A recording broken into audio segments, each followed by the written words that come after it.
네, 전체 인구 가운데 65세 이상이 차지하는 비율이 20%가 넘으면 초고령화 사회라고 하는데요. 이 지방은 말할 것도 없이 서울에서도 이 초고령화 현상이 차츰 현실화되고 있습니다. 특히 2022년부터는 이 서울의 60대 이상 인구가 20, 30대보다 더 많아질 것으로 보입니다. 함영건 기자가 보도합니다.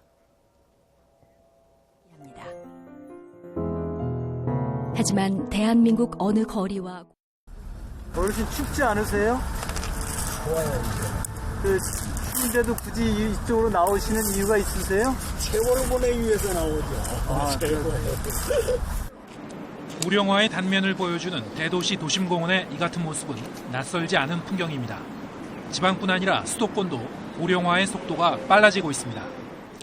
YTN 데이터 저널리즘 팀이 지난 10년간 인구 통계를 토대로 수도권의 노인 분포 지도를 만들었습니다.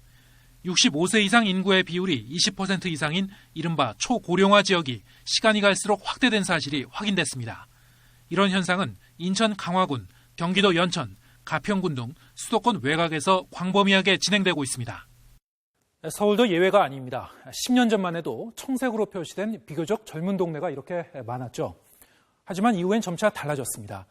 2010년에는 붉은색으로 칠해진 고령화 동네가 도심부터 늘어났습니다.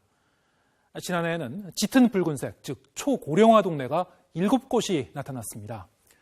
회원동, 명동, 삼청동, 광희동, 그리고 종로, 을지로동 등 모두 강북 지역입니다. 5년 뒤에는 어떻게 될까요? 지금의 고령화 속도라면 2020년에는 서울도 초고령화 동네가 전방위로 확대될 것으로 보입니다.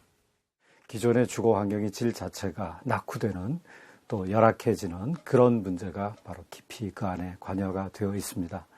여기에 따라서 우리가 필요한 것은 동네 맞춤형, 즉 소지역 맞춤형과 같은 노인복지 정책들이 앞으로 필요하다 이렇게 말씀드릴 수 있겠습니다.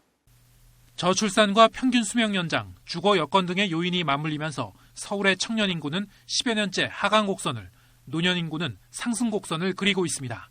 현재 추세로 볼 때 두 그래프가 교차하는 2022년쯤부터는 서울의 60대 이상 인구가 20대, 30대보다 많아지는 인구 역전 현상이 일어날 것으로 보입니다. 초고령화 사회의 도래에 따른 노인 복지와 사회 갈등 해결이란 과제가 발등에 불로 다가왔습니다. YTN 함영건입니다.